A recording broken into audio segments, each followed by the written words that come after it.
So like you hear that like the music you get into when you're 20 and 21 is kind of like the music that you sticks with you and that you'll tell your kids about. Mm-hmm. And I've heard that before, and that's Mm-hmm. totally true. Yep. When I was 20 and 21, that was when we got this like gigantic influx of young artists with a different sound and a different voice, Mm-hmm. like the Kid Cudis and the J. Right. Coles and particularly Wiz in hip-hop. Khalifa's. Yeah. Yeah, it's particularly hip hop, Mm-hmm. and the Roth, and it was like, it was just so relatable at the time, man. I think there might have been what made that stuff different. That really was a moment where I don't know if hip hop really shifted hard. I guess it was, the post. I guess it was the, and I always mention this, but I guess it was post 808s and Heartbreak where, dudes were getting more comfortable with like revealing their like inner dialogue, more emotional. And particularly for us, it was that plus like all the partying you're doing in your early 20s. So, And I think you're like phasing out of the gangster like yeah, era, big Exactly. shirts. It was big shirts. Remember big shirts and Yep. like yep, kind of like chains. the rims conversation Yep. and it was like You're no, exactly right. we're real people. We're Right. real people, guys. Right. So it was less about, gold, guns, and girls, and it was more about, real shit. Whether it was, still plenty of partying, which is what we're going through, and that's why we related so much. But then the post party depression and what Yeah. what the real world shit as far as emotions and stuff like that. So I think that was. That was the draw Wayne- for us. Wayne was the bridge to both sides. Agree. Totally agree. Because he still has those songs, and then he does a song like Successful Yeah. or something along those lines. What? Remember that song? Yeah, of course. What's that song called again? I Feel Like Dying. I Feel Like Dying, yeah. So, what year did Seared Foie Gras come out? I remember being in college when that came out. The mixtape, Asher's mixtape. 2010. Rick Schmidt, Hot Wings. Yeah. Rick Schmitz. Yes.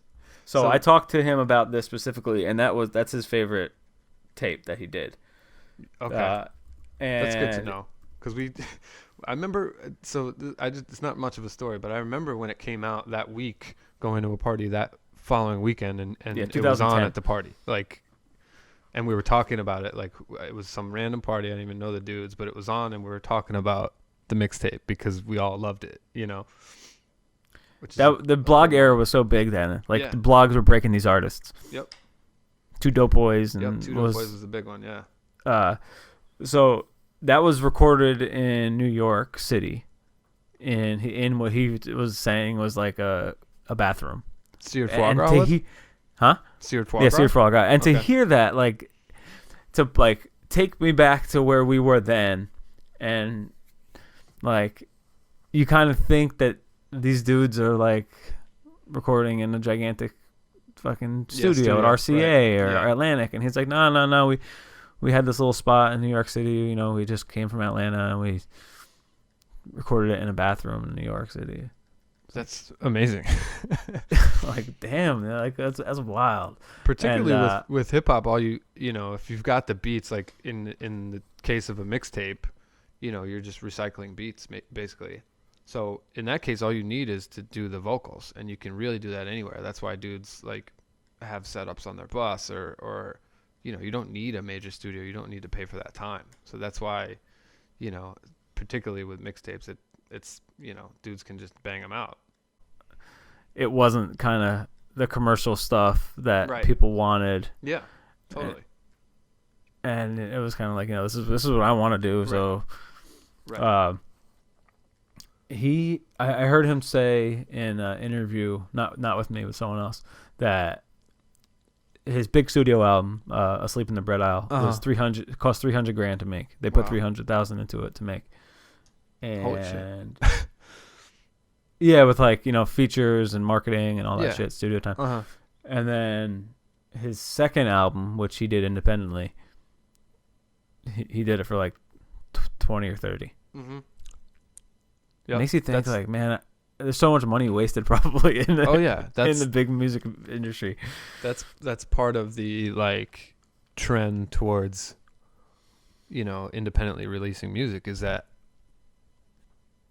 if you have a budget to do it initially, everything you make off it, if it catches fire, is all profit. You're not paying back the label that $300,000 that they fronted you to make the album. If you can make it for cheap without a label, then all that profit's yours. Like the Chance the Rappers of the world. That's where he makes all his money. It's like, he built that career himself, and he doesn't have to pay a label. No overhead. Right.